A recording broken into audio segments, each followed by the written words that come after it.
तात्पर्यपूर्ण है। ये समय सामान्य समय नहीं है। ये काल के चक्र पर सर्वकालिक शाही से अंकित हो रही अमिट स्मृति रेखाएं हैं।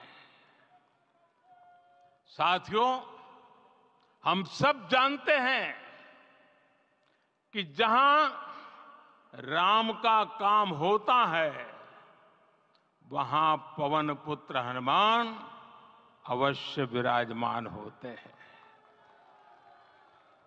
इसलिए मैं राम भक्त हनुमान और हनुमान गढ़ी को भी प्रणाम करता हूं। मैं माता जानकी, लक्ष्मण जी, भरत, शत्रुघ्न सबको नमन करता हूं। मैं पावन अयोध्यापुरी और पावन सरयू को भी प्रणाम करता हूं। मैं इस पल दैवीय अनुभव कर रहा हूं कि जिनके आशीर्वाद से ये महान कार्य पूरा हुआ है। वे दिव्य आत्माएं, वे दैवीय विभूतियां भी इस समय हमारे आसपास उपस्थित है। मैं इन सभी दिव्य चेतनाओं को भी कृतज्ञता पूर्वक नमन करता हूं। मैं आज प्रभु श्री राम से क्षमा याचना भी करता हूं। हमारे पुरुषार्थ, हमारे त्याग, तपस्या में कुछ तो कमी रह गई होगी कि हम इतनी सदियों तक ये कार्य कर नहीं पाए। आज वो कमी पूरी हुई है।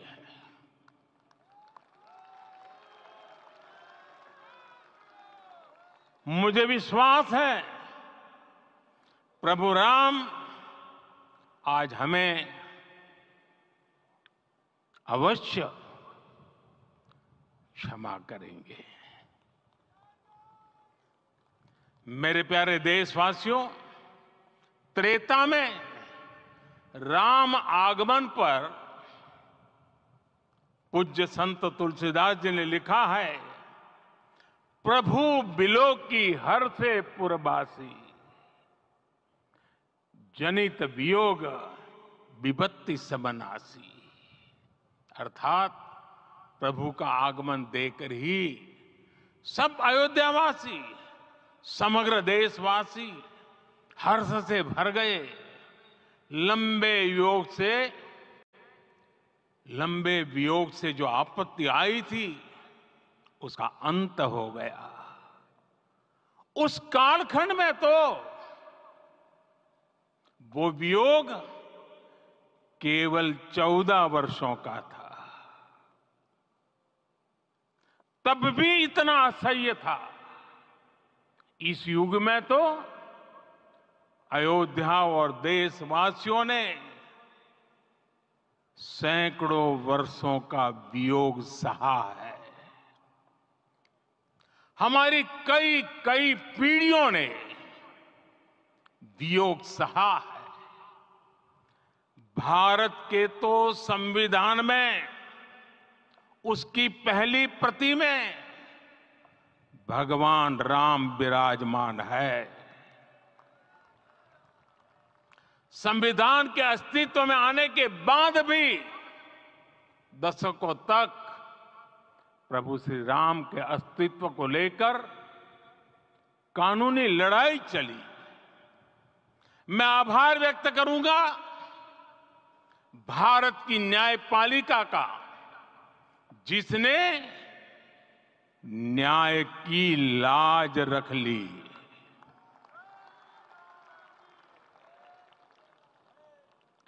न्याय के पर्याय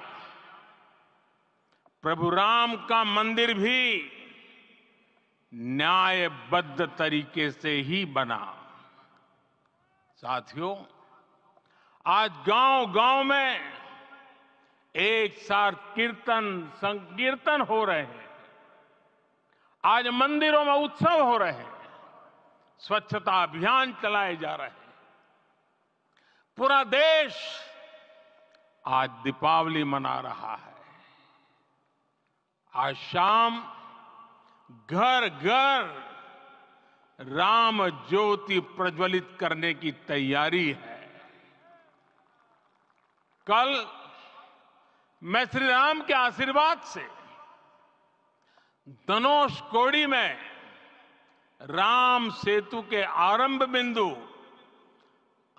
अरिचल मुनाई पर था। जिस घड़ी प्रभु राम समुद्र पार करने निकले थे, वो एक पल था जिसने काल चक्र को बदला था। उस भावमय पल को महसूस करने का मेरा ये विनम्र प्रयास था। वहां पर मैंने पुष्प वंदना की। वहां मेरे भीतर एक विश्वास जगा कि जैसे उस समय काल चक्र बदला था, उसी तरह अब काल चक्र फिर बदलेगा और शुभ दिशा में बढ़ेगा।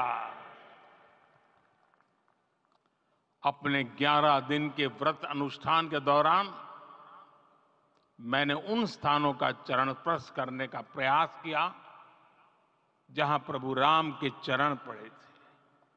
चाहे वो नासिक का पंचवटी धाम हो, केरला का पवित्र त्रिपायर मंदिर हो, आंध्र प्रदेश में लेपाक्षी हो, श्रीरंगम में रंगनाथ स्वामी मंदिर हो, रामेश्वरम में श्री रामनाथ स्वामी मंदिर हो, या फिर धनुषकोडी।